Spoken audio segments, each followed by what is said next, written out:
Hello, and welcome to the next video of my LPL 2025 preview series here. So we have TT Gaming, Thundertalk Gaming. One of the worst orgs the last 3 years in the LPL. No playoff championship points to be seen. Going into this season, they're ranked 10th.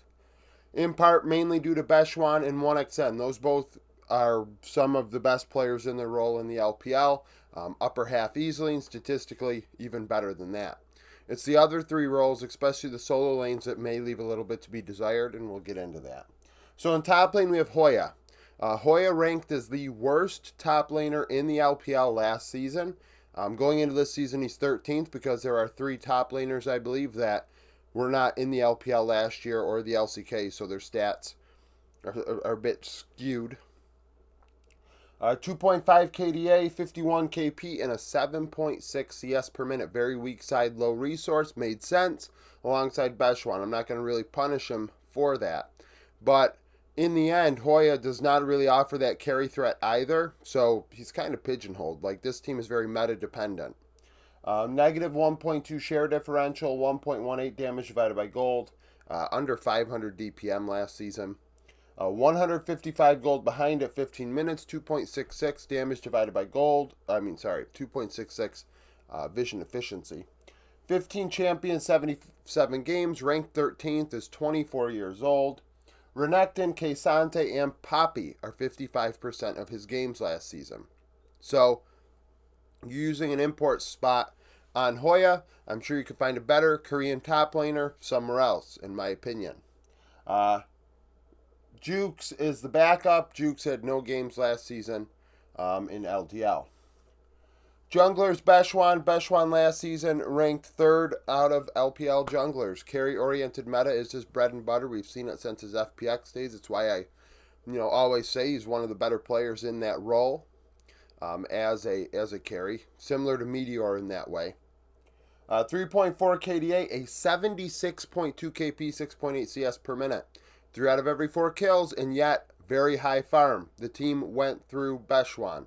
Beshwan made all the fights happen, and he also had very high resources, and that kind of goes to show you just how important he was to Thundertalk last year.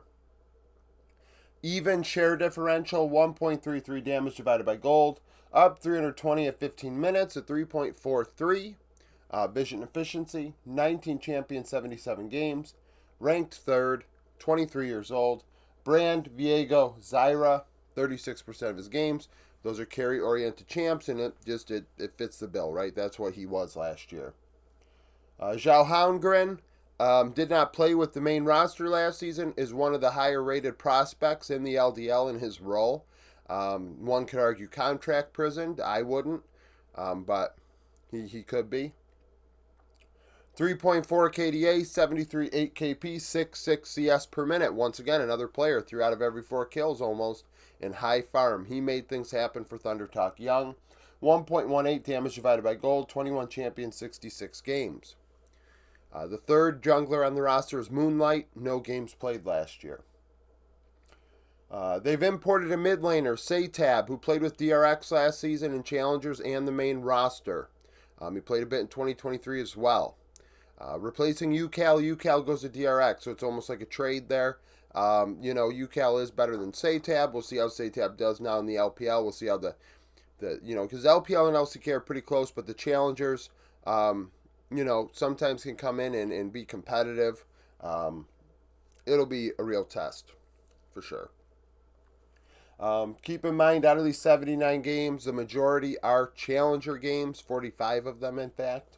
2.3 KDA, 65.6 KP, 9.2 CS per minute. So dying a lot and not very involved. So as far as mid laners are concerned, 65 is closer to the lower end of KP, and of course the KDA is not great. 3.9 share differential, 1.6 damage divided by gold, up 80 gold at 15 minutes, 2.84 vision score per ward placed. 18 champions, 79 games, is 20 years old. Tristana Azir LeBlanc, 37% of his games. Cassia is behind him. Cassia is also a Korean import, but played with Thundertalk Young last season. 3.9 KDA, a 65.3 KP, only 8 CS per minute, though. and a 1.59 return on investment, 14 champions, 59 games.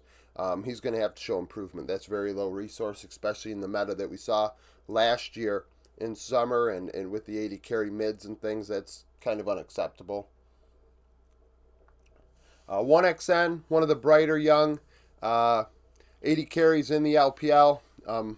Definitely alongside of Starry and even like,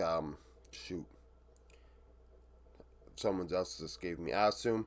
Shawi, I wouldn't include in that conversation. And I think somebody in the comment section did, but Shawi's a bit older than these guys. Hell, he's 3 years older than 1XN. But 1XN alongside Feather rejoining forces after they played together on JDG's LDL team a couple years back and had success. With 4.2 KDA, 67.3 KP, 9.2 CS per minute, 5.6 share differential. So if we do the math here, we got a 9.5 minus 8.2. So 1.3 positive share differential. So that's good. This team deals more damage than it takes in. 1.57 damage divided by gold, up 45 gold at 15 minutes. Doing the math there, 445, 340. This team is roughly like 100 and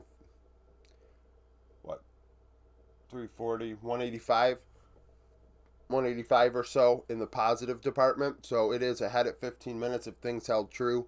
Of course, we got to look at it like Satab did not play the majority of his games in the LCK last season. But either way, 2.95 vision efficiency, 15 champions, 77 games. Ranked 5th, like I said, last season in the LPL. 20 years old. Azrael, Varus, Lucian, 47% of his games. It will help him that he is alongside Feather to start the season off the rip, instead of, having Feather and Chow Chow and Yuyanja and all these other, supports alongside him over the last year and a half. He'll actually maybe have somebody that he can be comfortable with. Feather played with Rare Adam last season as well. Had a 3.2 KDA, a 75.4 KP. So very involved. Expect him and Beshwan to get around the rift, making things happen. If they're very active, this team has a chance. If Hoya can play weak side, these guys fight around mid, fight around bot side, maybe they could be a surprise 8th place team. Right now ranked 10th, but I think that there's potential there to finish a little higher. -7 share differential, 0.62 damage divided by gold. Very traditional support. Down 105 at 15 minutes, 1.78 damage divided by gold, 9 champions, 32 games. Ranked 11th last season, 21 years old. Leona, Alistar, and Braum, 69% of those games. I think like 29 of the 39 games were played on those 3 champions. Like I said, very traditional. A-Fi is the coach. A-Fi's stats as a coach, on Leaguepedia. He's been around for a long time, but on the rosters that he is a part of and accredited with, split by split, his win-loss record is abysmal. 17-44 in the LPL with a 28% win rate in regular season. Did make the playoffs once, going 5-3, 63% win rate. I believe that was this past season. In LMS with Flash Wolves, the roster he was accredited with being a coach on when the roster of Flash Wolves in 2019, A5 was listed on the roster as one of the main coaches, and they went 4-8 and then 0-3 in the playoffs. So once again, another coach that you wonder, hey, why does he have a job here? Is this going to help these young players? Is this going to help Satab, 1XN, and Feather try and take the next step? Beshwan's a good player to build around. Hoya, I think, stinks. So you could probably find someone better, but we'll see. So thank you for watching. If you liked the video, like it. Subscribe to the channel for daily League of Legends content. Follow me on Twitter, join the Discord, become a YouTube supporter, and hope to see you again tomorrow.